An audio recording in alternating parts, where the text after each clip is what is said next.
untuk keberhasilan budidaya sebenarnya adalah tergantung pada bibit. Kenapa bibit? Kadang-kadang ini kan indukan sudah harusnya ganti, ya, ya mungkin sudah terlalu lama, ngeten nggih. Namun karena juga masih menguntungkan, biarin nggak daripada beli lagi indukan. Harusnya indukan itu kan maksimal, itu kan 8 sampai 10 kali harus itu. Kalau 10 kali sudah tidak bisa ditawar, itu harus ganti induk baru.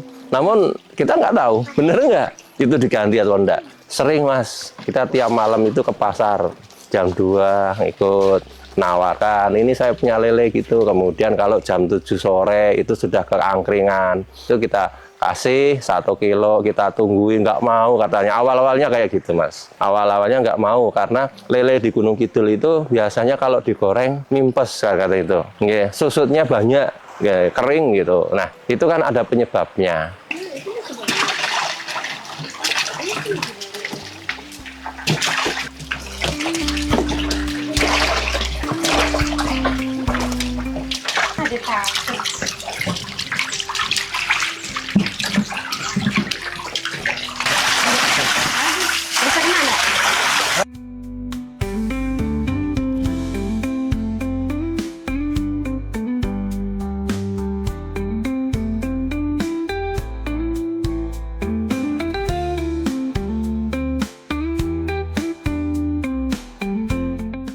Assalamualaikum warahmatullahi wabarakatuh. Selamat pagi teman-teman semua pembudidaya yang tercinta.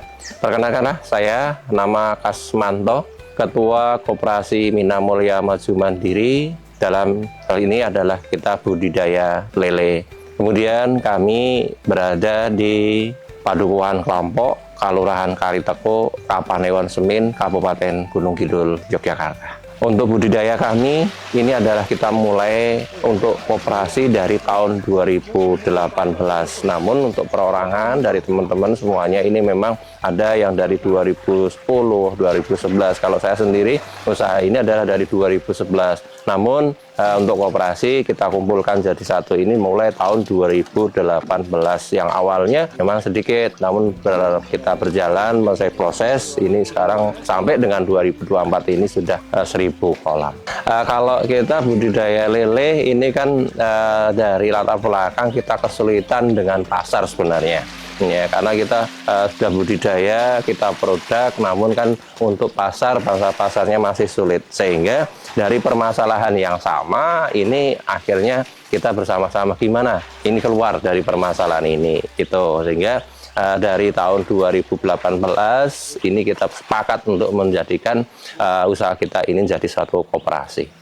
Untuk awal mulanya jelas, namanya kita mau berusaha itu ada pro dan kontra. Ya, yang jelas itu ada semacam itu. Satu, memang jelas dipertanyakan awalnya kita produk ini pasarnya kayak apa? Oh, sendiri-sendiri saja sulit. Ini adalah pertama yang ditanyakan. Ini justru malah kita memberikan motivasi kepada teman-teman. Kalau kita itu bersatu, kompak, ini nanti market akan datang dengan sendirinya. Ada itu sudah kita bangun semacam itu. Kemudian ada tadi lagi, ini modalnya gimana? Modal nanti kita bisa. Yang penting kita bisa menjaga kepercayaan dari pihak yang akan memberi pendanaan itu sendiri. Sehingga dari banyak permasalahan itu, yang pertama itu. Yang kedua, ini juga inti mungkin dari kami sendiri itu memberikan motivasi kepada mereka, anggota-anggota kita itu satu. Kita Gunung Kidul ini adalah kebutuhan lele konsumsi itu banyak, namun kita kurang konsekuen, kurang kontinu dalam penyiapan produk kita, sehingga pasar sulit kita dapatkan. Tapi kalau memang sudah, insya Allah nanti cepat untuk pasar. Itu yang kita terapkan itu. Sehingga kita merubah mindset. Satu, Gunung Kidul ini adalah terkenal dengan miskinnya air. Dengan ini ayo kita buktikan bahwasanya dengan keterbatasan air kita bisa untuk menciptakan Kabupaten Gunung Kidul ini lebih maju. Ini dari sektor perikanan. Yang kedua dan yang paling inti adalah kita selaku pribumi Kabupaten Gunung Kidul, orang-orang Gunung Kidul, jangan hanya sebagai penonton. Kita harus sebagai pelaku. Pendapatan asli dari Gunung Kidul kita harus olah sendiri, jangan diberikan pada orang lain. Itu yang dari teman-teman yang kita berikan motivasi, kita berikan penjelasan, akhirnya jadi sepakat untuk mendirikan koperasi. Untuk kolam kita dari awal nggak mungkin kalau langsung. Ya kan kita juga perlu Satu tadi untuk kita mencari market yang itu, kemudian setelah pasar itu makin banyak yang permintaannya karena kontinuitas itu tadi, sehingga dari ini perlu kita tambah. Tadinya baru 175 Mas. Awal mulanya di sentral 1 itu 175, kemudian mengembang ke sentral 2 jadi 300, kemudian sentral 3 jadi 300 jadi 600. Nah ini yang sentral 4 ini baru tahun ini 400, insya Allah nanti akan berkembang dan berkembang itu. Untuk air jelas, tadi sudah saya sampaikan, Gunung Kidul itu hanya disoroti dari keringnya. Ya, mana mungkin Gunung Kidul bisa melihara lele, sedangkan sudah terkenal miskin airnya. Nah ini loh Mas, ini yang mau kita rubah mindset ya kayak gini. Sebenarnya Gunung Kidul itu banyak, namun kan air dalam. Maka kita menggunakan sumur bor. Ternyata ini juga bisa 1000 kolam. Tinggal orangnya saja lah sebenarnya. Kalau memang kita buktikan bahwa Gunung Kidul itu sebenarnya juga kaya air kok. Cuma daerah-daerah tertentu memang kesulitan itu, karena di pergunungan yang kapur itu memang sulit. Namun tidak semua Kabupaten Gunung Kidul itu miskin air. Kalau kita menggunakan sistem kita adalah NWS. Nah, kalau kita memang menggunakan kolam bundar. Kenapa kita mengambil kolam bundar? Ini ada segi keuntungan, Mas. Karena kalau nanti bibit itu yang nggak sehat ataupun lele-lele yang sehat, biasanya kalau menggunakan kolam kotak itu pasti di pinggir, di pojokan-pojokan itu. Sehingga selalu di pojok karena kehabisan oksigen, nggak bergerak, ya sudah mati di pojokan. Biasanya itu. Tapi kalau kolam bundar biasanya muter terus. Nggak ada pojokan, nggak sempat untuk dia singgah ataupun beristirahat di situ, sehingga matinya di situ. Kalau kita untuk air, itu sebelum pemberian pakan ini kita buang, Mas. Jadi pagi dan sore ini kita buang dulu amoniaknya di pipa-pipa outlet ya. Ini kita buang sedikit, kemudian nanti kalau memang sudah kotoran keluar, itu baru kita tutup kembali, baru kita kasih pakan. Itu satu. Kemudian untuk perubahan air, kalau sistem air kayak gitu Mas, dari biru, coklat menjadi merah itu sudah normal, wajar. Itulah memang perubahan dari sistem kayak gitu. Maka kita juga menggunakan kotoran biar semuanya bisa baik gitu. Yang kedua, kita juga menggunakan probiotik untuk treatment air, sehingga kita juga bisa memberikan pembelajaran bahwasanya budidaya lele ini nanti banyak menimbulkan polusi, ya, terutama adalah bau yang sangat menyengat. Apalagi coba ini kita dari keliling tadi nih, dari sentral 1, 2, 3 ini dengan 1000 kolam ini kan dari bau kita bisa rasakan, nggak ada bau. Walaupun bau jelas Mas, itu tetap ada, tetap ada, kita tidak munafik lah. Karena keringat kita aja berubah bau ya, kalau sudah banyak keringatnya. Namun kan sama lah, ini wajar bagi saya kayak gitu. Dan itu adalah suatu pembelajaran kepada masyarakat bahwasanya ikan lele itu satu ikan bukan kotor. Ikan yang sama-sama ikan, namun cuma kita treatment airnya kayak apa. Ya, untuk kebutuhan kol, ini kan kita kalau teori Mas, maaf ya, kita kadang-kadang juga sedikit memang teori harus itu kita pegang. Teori harus kita pegang ya, untuk 3 sampai 4 dari berat lele yang ada di kolam. Namun kita bagaimana cara kita mengukurnya? Ya, cara mengukurnya. Cuma kita menggunakan feeling kita. Ya. Namun setelah nanti setiap pagi memberikan pakan kita catat. Sebenarnya satu hamparan ini habis berapa? Satu petak ini habis berapa kilo? Gitu. Dan itu kita pertimbangkan dari tebar bibit kita. Tebar bibit kita kan 2000. Berarti kan kita bisa mengira, oh usia ini berarti kita bisa memberikan makan sekian. Gitu. Kalau nantinya itu kita selalu hitung, ya ini harus 3% atau 4% dari berat lele yang ada. Itu kan juga kesulitan. Cuma kita menggunakan feeling kita. Nah nanti seandainya nanti air itu bersih, airnya itu bagus, saya kira lahap dalam makan. Berarti kalau nanti satu kolam itu tidak lahap, berarti disitulah air harus mulai kita rubah, kita ganti. Gitu. Jadi kita punya feeling aja, jadi kepekaan untuk pemberian pakan. Ya. Walaupun akhirnya juga setelah itu kita harus kasihkan kepada teman-teman, harus dicatat. Habisnya berapa, nanti panen itu harus bisa balance. 2 bulan setengah 10 hari itu panen pertama, kemudian nanti untuk 3 bulan panen terakhir. Jadi kita panennya ada saring, itu tidak ada penggredingan, cuma 2 bulan 10 hari kita panen pertama, kemudian untuk 3 bulan baru semuanya dihabiskan. Ini untuk tebar itu tergantung ya Mas ya, karena kan sama-sama untuk pembudidaya ini sudah tahu lah, kita tidak munafik ya. Untuk tebar bibit 1000 itu nggak mungkin akan cuma 1000. Namun ada sepelang dari dikata kasih 1000 itu 25 ekor.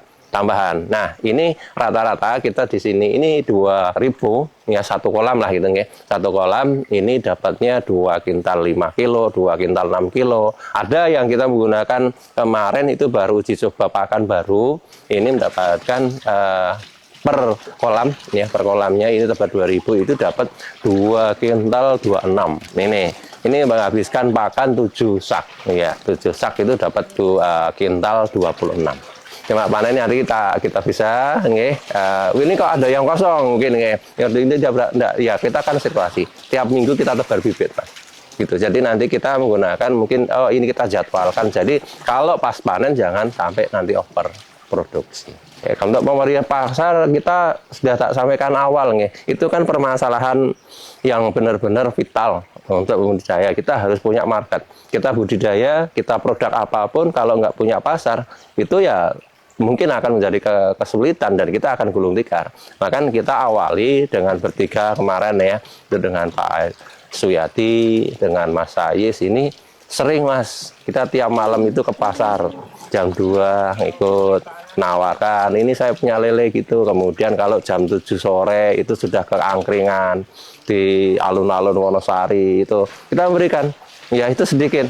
Kita ada dana promosi kalau kemarin kita gunakan, itu kita kasih 1 kilo, kita tungguin, nggak mau katanya. Awal-awalnya kayak gitu Mas, awal-awalnya nggak mau karena lele di Gunung Kidul itu biasanya kalau digoreng nimpes kata itu, susutnya banyak, kering gitu. Nah itu kan ada penyebabnya. Ternyata kita sudah tahu sebenarnya, oh ini untuk kasih ini sebenarnya kan gitu untuk pakannya. Akhirnya kita bawa lagi 1 kilo sampel, silahkan digoreng. Seandainya mungkin itu tidak kering sesuai apa yang menjadi harapan Bapak, tak ganti gitu. Akhirnya loh kok bisa ya Mas ini sama, makanya akhirnya beliau pedagang itu ngaku, wah ini Mas sudah terlanjur sana, nanti kita ke belakang akan kita kondisikan untuk Gunung Kidul semacam itu Mas. Rata-rata 1,5 sampai 2 ton. Kalau saya ya, untuk keberhasilan budidaya sebenarnya adalah tergantung pada bibit. Cuma dari teman-teman, makanya kalau koperasi saya ini kan dari hulu sampai hilir mau kita siapkan ya Mas ya. Ini dari pembibitan pun kita siapkan, karena apa? Itu sangat-sangat berpengaruh pada keberhasilan dari budidaya. Itu karena apa, bibit kita maaf ya, ini juga bukan berarti kita pada pelaku yang pembibitan, enggak. Nah kadang-kadang ini kan indukan sudah harusnya ganti ya, ya mungkin sudah terlalu lama ngeten nggih. Namun karena juga masih menguntungkan, biarin daripada beli lagi indukan. Harusnya indukan itu kan maksimal, itu kan 8 sampai 10 kali harus itu. Kalau 10 kali sudah tidak bisa ditawar, itu harus ganti induk baru. Namun kita nggak tahu, bener nggak itu diganti atau enggak. Ini ada permainan aja, sehingga mohon maaf, ini sebenarnya juga kalau seandainya kita tak sampaikan kepada teman-teman yang mitra dengan koperasi sini, ini kalau memang indukannya kayak gitu saya enggak mau gitu. Tetap pecahkan 8 kali ganti induk baru. Itu nanti akan pengaruh pada pembesaran. Juga nanti pada waktu kita pengambilan bibit, sortir bibitnya, ini juga pengaruh juga. Nanti yang sudah ke 4 ke atas, 5 ke atas itu masih dijual, ya sengsara Mas untuk pembesaran. Sehingga harus ada grade-nya adalah 4 ke bawah.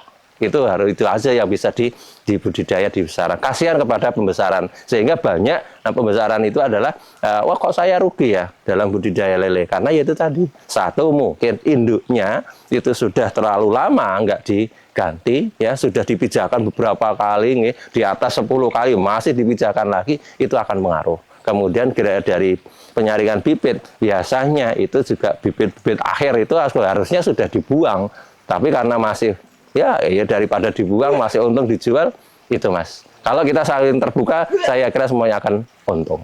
Satu, kalau kegagalan pasti, karena seorang usaha itu tidak mungkin langsung naik Mas. Ya. Namun kita dengan kegagalan itu, walaupun tidak gagal telak ya Pak ya, itu cuma mungkin dari permasalahan yang timbul di situ, kita harus mempelajari kenapa toh itu terjadi. Sehingga kita jangan mencari-cari permasalahan, tapi harus bisa keluar dari permasalahan. Itu kemudian untuk keberhasilan jelas-jelas kita benar-benar continue fokus fokus pada apa yang kita hadapi sekarang. Kalau sekarang kita adalah budidaya lele, maka fokuslah di budidaya, jangan sampai nanti ada beberapa cabang yang itu tidak akan berhasil. Selama belum berhasil jangan nanti bercabang, intinya gitu. Ya, karena kurang fokus, kurang fokus. Kita kan cuma, wah ini ini hanya sebagai sambilan aja. Ini hanya sebagai tambahan saja, gitu loh, Pak. Gitu. Kalau tapi kita fokus, benar. Nanti akan tahu, oh ini lele ini sehat, ini lele ini nggak sehat, lele ini mau diapakan, airnya mau diapakan, kan tahu. Tapi kalau nggak fokus, sudah. Hanya sebagai sambilan saja, ya sudah, nggak akan berhasil. Dan itu bukan hanya budidaya loh, Mas. Bukan. Segala sesuatu kalau tidak ditatangkuni, semuanya pasti tidak akan menghasilkan. Oke, kalau saya dari hulu sampai hilir, Mas, kita siapkan ya. Dari bibit ada, dari pakan kita juga ada, kemudian juga dari pembesaran ada, pengolahan pun kita juga sudah ada. Ya, jadi pengolahan itu kita jual online juga, offline juga ada. Ya, dari teman-teman seandainya memang mau berkunjung ya, mau belajar di sini, silahkan, kita terbuka. Seandainya memang di sini kita bisa satu nanti menghubungi dari media sosial kita, banyak di situ. Ada TikTok, ya, ada YouTube, ada IG, ada Facebook. Semua adalah Koperasi Mina Mulia Maju Mandiri. Nomor teleponnya 087838320025. Kalau saya pada teman-teman ini juga sudah kita sampaikan kepada instansi pemerintah, khususnya adalah lembaga-lembaga pendidikan, karena kita belajar memang tujuan dari hidup mungkin mencari kehidupan yang layak, mencari kehidupan mungkin pekerjaan yang bisa mempunyai status yang tinggi, status sosial yang mentereng gitu. Namun semuanya tidak akan semua bisa menjadi kayak gitu. Contohnya tidak mungkin akan jadi PNS. Dan ini kita sudah memberikan pembelajaran kepada adik-adik kami yang di SMP dan SD ini, jika mungkin suatu saat ini kita sudah memberikan bekal kewirausahaan. Jadi ada teman-teman, adik-adik, anak-anak muda, ya, ini yang mungkin sekarang adalah golong Gen Z gitu nggih Mas ya. Ini adalah anak-anak muda yang mempunyai peluang banyak, mempunyai pandangan yang banyak. Janganlah kita itu memandang remeh kepada yang itu. Yang jelas kita harus bisa berdikari sendiri, jangan ketergantungan kepada seseorang. Lebih baik kita berusaha, kita mandiri daripada kita tengadah untuk mencari dan mendapatkan dari orang lain.